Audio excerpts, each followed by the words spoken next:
My story starts here, Roebuck Shopping Center, in a suburb of Birmingham, Alabama. Actually, it starts here with banana splits. I think I was watching the Saturday morning cartoon when my mom burst into the den and said, "Hurry up and get dressed. The kid who hands out balloons and numbers at the shoe store didn't show up for work today.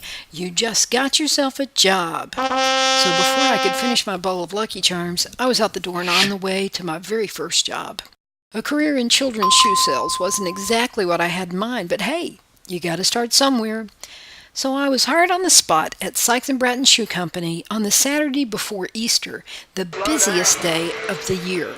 Mothers back then dressed their children to the nines on Easter. The store was crazy busy. My official title was Balloon Girl, but really I served as the gatekeeper.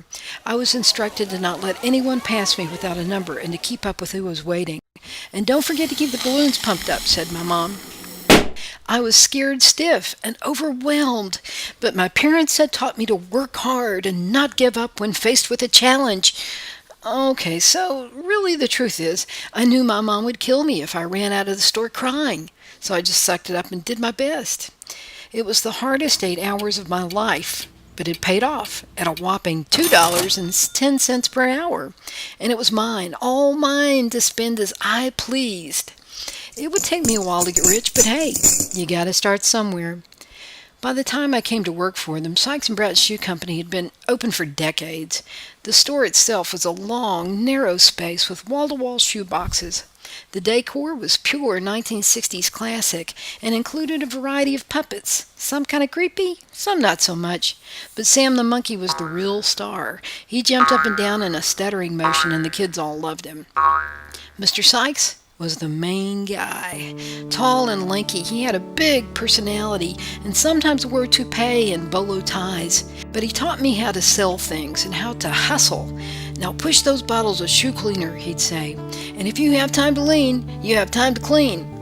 Mr. Bratton was the quiet, calming influence in the store.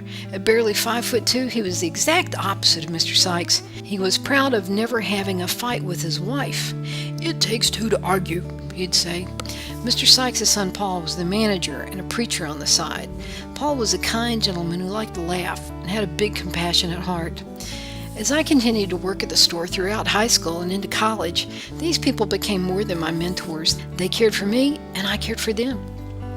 Mr. Sykes surprised me one year with a big Christmas bonus, $200 cash. I was excited and went straight to Goldbro's down the street and bought my first camera, a Pentax K1000 SLR, and then I dropped it, jamming the lens. Paul wasn't particularly mechanical, but to keep me from crying, he tried fixing it, and it worked. We celebrated with a photo shoot. Many years later, Paul was the minister at my wedding. I'm proud to have learned much more from him than just how to fit shoes. He taught me how to do business with decency and kindness. What an honor to have known him. Other adults guided me. Rolene was always ready to laugh and patient as the day is long. Helen was one of the biggest characters I've ever met. She was a psychic and claimed to have lived past lives and could make tables walk. She was pretty out there, but a hoot to work with. And I made close friends. Suzanne, Desiree, and Pierre became lifelong friends. We all agree that the years we spent at Sykes and Bratton shaped our work ethic and were a big part of making us the people that we are today. So what is a work ethic? Well, as Mr. Sykes would say, it's hustle. It's staying busy and doing what you know needs to be done, even if no one's watching. But really, the most influential person in my story was my mom. She taught me how to behave, how to work hard, and treat people right. She taught me to show up ready to work and care about what I did. So that's the story of my first job. In the career module that you're about to start, you'll be learning the skills that you'll need for your first job.